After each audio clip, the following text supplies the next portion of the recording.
मैं Bharat Sharma, new pension employees association का महासचिव और national movement for old pension scheme का राष्ट्रीय सचिव। मैं आपके सामने आज 3 बातों को लेकर उपस्थित हुआ हूँ।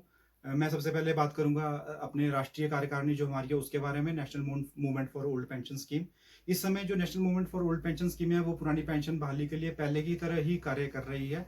सिर्फ समस्या ये आई है कि कोविड-19 के चलते हम एक उस तरह का कार्य नहीं कर पा रहे जिस तरह का आंदोलन हमें करना चाहिए था, क्योंकि कोविड-19 के चलते ये संभव नहीं है इस समय। तो हम लोग ट्विटर और सोशल मीडिया के माध्यम से अपनी आवाज़ को बुलंद कर रहे हैं आजकल।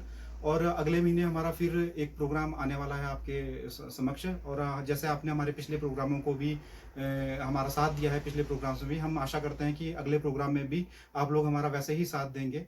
दूसरा, जो नेशनल मूवमेंट इस समय काम कर रही है, श्री विजय कुमार बंधु जी स्थित प्रजना जो हमारे जनरल सेक्रेटरी हैं, और सुखजीत जी हैं, जो हम लोग एक काम कर रहे हैं। केंद्र सरकार ने हमें कहा है कि high level tax task force committee, HLTF committee का एक गठन किया गया है, जो न्यू पेंशन स्कीम के लिए रिकमेंडेशन देगी कि उसमें और क्या क्या चेंजेस लाने हैं। उसके ऊपर HLTF कमेटी को कार्य दिया गया है। शायद 5 सदस्यीय वो कमेटी है जिसको ये कार्य सौंपा गया है। तो जो हमारी इस टाइम राष्ट्रीय कार्यकारिणी है, वो निरंतर प्रयासरत है कि उनके साथ एक हमारी नेशनल बॉडी जो है उसकी एक बैठक हो, और हम लोग वहां पर अपने विचार रख सकें कि NPS में अगर सुधार करने हैं तो हमें उस तरह के सुधार चाहिए कि जो ओल्ड पेंशन स्कीम में हमें मिलते थे, जो CCS रूल 1972 के मुताबिक जो भी हमें सुविधाएं मिलती थी। हम चाहते हैं कि वो कमेटी जो सिफारिश अपनी केंद्र सरकार को भेजे, उसमें वो सारी चीजें हों। इसके लिए हमने पत्रचार के माध्यम से उनसे मिलने के लिए समय भी मांगा है, और उनसे हम बैठकर इस विषय पे बात करना चाहते हैं।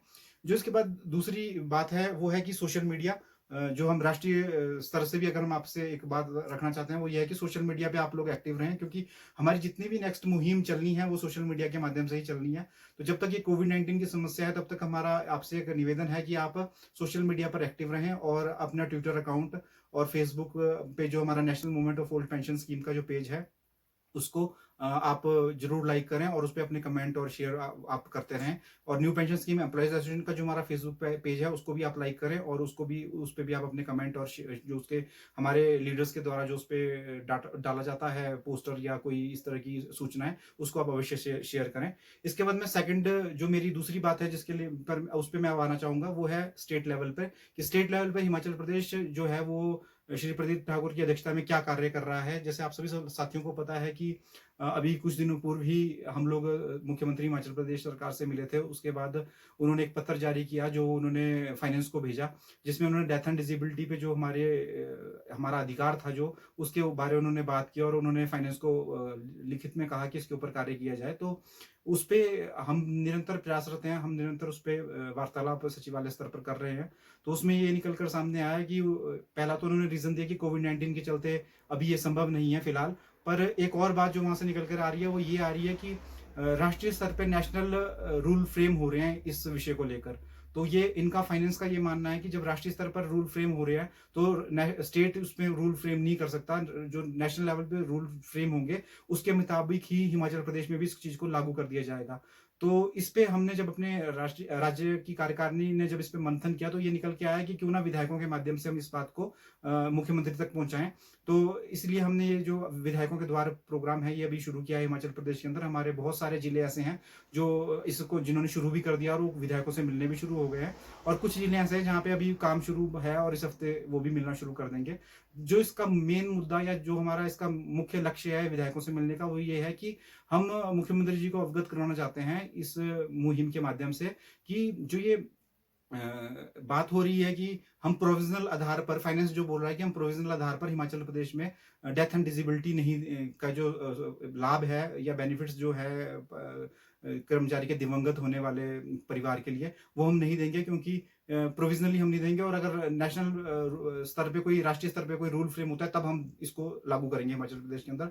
तो हम उनको अवगत करवाएंगे मुख्यमंत्री जी को विधायकों के माध्यम से कि पहले भी जो DCRG है वो भी हमें प्रोविजनल दी गई है, क्योंकि केंद्र ने उस समय भी वो प्रोविजनल दी थी, और उसके बाद कई राज्यों ने भी वो प्रोविजनल दी है। और अभी भी जो ये डेथ एंड डिसेबिलिटी पे जो बेनिफिट दिए जा रहे हैं फैमिली डिसीज की फैमिली को, वो भी केंद्र ने और कुछ राज्यों ने अपने कर्मचारियों के परिवार को दिए हैं, और प्रोविजनली दिए हैं। जब वो लोग प्रोविजनली दे सकते हैं, वो सरकारें प्रोविजनली दे सकती हैं, तो हिमाचल प्रदेश इसको प्रोविजनली क्यों नहीं दे सकती।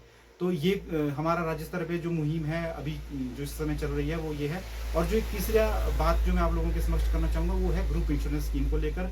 जो हमारा जीएस का प्लान चला है उसमें हम आप लोगों का बहुत सहयोग रहा। इस समय हम 5,000 के आसपास हम लोग पहुंच चुके हैं, 5,000 साथी हमारे एनरोल्ड कर चुके हैं इस स्कीम के लिए।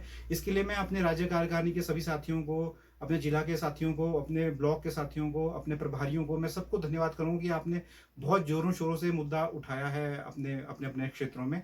और इससे हमें ये लाभ हुआ है कि जो लोग हमारे सदस्य नहीं भी थे वो भी आज हमारे सदस्य के लिए पर्ची उनकी मांग कर रहे हैं, हमारे मेंबरशिप के लिए पूछ रहे हैं, हमारे मेंबर बनना चाहते हैं। तो एक बहुत बड़ी बात है कि कम से कम संगठन के साथी हमसे जुड़ रहे हैं। और ये मुद्दा क्यों, ये जीआईएस क्यों लाना पड़ा हमारे को, इसकी भी एक बहुत गहराई से अगर सोचे तो इसमें भी एक बात है। 2015 से हमारा संगठन कार्य कर रहा है और हमारे साथी बहुत सारे ऐसे साथी हैं जो हमारे सदस्य थे और वो आज हमारे बीच में नहीं है। कम से कम 72-73 के आसपास, 72 के आसपास जो हमारे साथी थे वो आज हमारे साथ नहीं है, 2015 से लेकर अगर मैं बात करूं। और इस वर्ष की अगर मैं बात करूं तो 13 साथी अभी तक हमारे साथी ऐसे थे जो इस साल नववर्ष पे हमारे साथ थे और आज वो हमारे साथ नहीं है। और अगर मैं इलेक्ट्रिसिटी बोर्ड की बात करूं तो 32 साथियों का जो मेरे पास रिपोर्ट आई है कि 32 साथी इस वर्ष जो थे वो एक्सपायर हो चुके हैं पूरे हिमाचल प्रदेश में इलेक्ट्रिसिटी बोर्ड से। तो ये जो आंकड़े हैं, और अगर इनमें से कोई साथी हमारा एनपीएस से जुड़ा होता था तो हम एक मुहिम चलाते थे, उसके लिए कलेक्शन करते थे पैसे की। और वो कलेक्शन किसी के लिए 50,000, किसी के लिए 40,000, किसी के लिए लाख, किसी के लिए 2 लाख होती थी। तो हमने एक, जो हमारी राज्य कार्यकारिणी की बैठक है वहां पे एक निर्णय लिया गया कि क्यों ना कुछ ऐसा किया जाए कि यूनिफॉर्म एक राशि सबको दी जाए। और उसके बाद जब एलआईसी के ऑफिशियल से इस बारे में संपर्क किया गया तो एक प्लान जिसके बारे में मतलब ज्यादा प्रचारित नहीं हुआ, क्योंकि इसमें कमीशन एजेंट का कोई रोल नहीं है, कमीशन इसमें नहीं मिलती है। तो एक ऐसा प्लान उन्होंने हमारे समक्ष रखा जो हमारे लिए बहुत लाभ लाभ लेकर आया है। तो वही प्लान ये जीआईएस का प्लान है, जिसमें आपको रोज का सिर्फ 3 रुपए और साल का आपको सिर्फ 1100 जैसे 1200 रुपए के आसपास देना है। और आप उसके लिए 5 लाख के लिए आप बीमाकृत हो जाते हैं। और इसमें जो फॉर्मेलिटीज हैं, क्लेम सेटलमेंट बिल्कुल सबसे 100% है और कंपनियों से अगर हम इसको कंपेयर करें। और सिर्फ एक डेथ सर्टिफिकेट फॉर्म 10 पे इनको चाहिए और साथ में एक फोटो आईडी कार्ड, अगर जिसके साथ भी दुर्घटना घट जाती है। तो ये एक बहुत अच्छा वो है। और सबसे मेन बात मैं अपने साथियों को कहना चाहूंगा कि हमारा काम है लोगों को मोटिवेट करना। हर एनपीएस कर्मचारी संघ का जो हमारा सदस्य है, हर एनपीएस का जो संघ का सदस्य है, वो क्लास 4 से लेके चाहे अधिकारी तक हो, उस तक हमने अपनी बात पहुंचानी है मैसेज के थ्रू, फोन पे बात करना। क्योंकि कल को अगर हमारे किसी साथी के साथ ऐसी कोई दुर्घटना घट जाए तो हमें कहीं ये मलाल ना हो कि हम उस तक अपनी बात को ना पहुंचा पाए। और वो जो एक टीस मन में उठती है कि हम लोग इतना अच्छा कार्य करते हुए भी ये बात वहां तक नहीं पहुंचा पाए और उसके परिवार के लिए हम कुछ नहीं कर सकते, ये टीस जो हमें बार बार उठती है, ये टीस ना हमारे मन में उठे। तो इसलिए हमने इस योजना को लाया है। और इस योजना का लाभ मैं पहले ही बता चुका हूँ कि ऐसे बहुत साथी हमारे साथ जुड़ रहे हैं जो हमारे सदस्य नहीं बने थे और इस जीआईएस को लेकर ही हमारे सदस्य बन रहे हैं। ये कुछ बातें थी जो मैंने आपके सामने रखना था। अब मैं आपसे एक ही बात करूंगा, अंतिम बात, कि आप सभी लोग बहुत ही अच्छे स्तर पे काम कर रहे हैं, हम लोग संगठन के माध्यम से जुड़े हैं। सिर्फ ये बात समझने की बात है, जीआईएस को लेकर तो मेरा एक ही जो मैं समझ पा रहा हूँ कि ज्यादा गहराइयों में ना जाएं, क्योंकि बहुत सारे लोगों की बहुत सारी क्वेरीज आ रही हैं और हम उसका जवाब भी दे रहे हैं। पर सीधी सी सिंपल सी बात, जो मैंने जब ये प्लान समझा तो मैंने अपने लिए सोच के जो ये प्लान लिया वो ये लिया कि अगर मैं मृत्यु को प्राप्त होता हूं तो मेरे परिवार को 5 लाख की राशि मिलेगी, और अगर मेरा कोई साथी मृत्यु को प्राप्त होता है तो उसको वो 5 लाख की राशि मिलेगी। हाँ, इसमें रिफंड नहीं है, ये सबसे एक इसका ये है कि इसमें रिफंड नहीं है, पर जितनी भी टर्म इंश्योरेंस पॉलिसीज होती है उसमें रिफंड नहीं होता है। तो अगर हम इसको कंपेयर करेंगे तो हम इसको अच्छा ही माना है और उसके बाद ही हमने इसको अपने साथियों के लिए लाया है। बाकी सभी साथियों से निवेदन की वो अच्छा काम करें, जिस तरह से काम हम कर रहे हैं तो वो उसी तरह से हमारा काम आगे भी बढ़ता रहे, चलता रहे। और छोटे छोटे प्रहार, छोटे छोटे प्रचार, छोटे छोटे प्रसार, इस तरह के हमारे अभी छोटे छोटे स्तर पे जब हम ये सारे काम करेंगे तभी हम जो बड़ा हमारा एक मोटिव है उस मोटिव को पाने के लिए हम तभी संगठित हो पाएंगे। और अभी हमारा आने वाले समय में एक मुहिम है, हमने पहले मुहिम चलाई थी कि जो केंद्र में के जब इलेक्शन आए थे, जो केंद्र में पेंशन की बात करेगा वही केंद्र पे राज करेगा। उसके बाद जब हमारे विधानसभा इलेक्शन आए तो हमने बोला कि हमारे राज्य में वही राज करेगा जो पेंशन की बात करेगा। अब पंचायत इलेक्शंस आ रहे हैं तो हम एक नए नारे के साथ आने वाले समय में निकलेंगे। वो नारा हमारा यही होगा कि पंचायत में वही राज करेगा जो पेंशन की बात करेगा। इन्हीं शब्दों के साथ मैं आपका धन्यवाद करता हूँ और आपसे निवेदन करता हूँ कि इसी तरह एनर्जी बनाए रखें और आगे बढ़ते रहें। जय हिंद, जय भारत, जय एनपीसी। Thank you.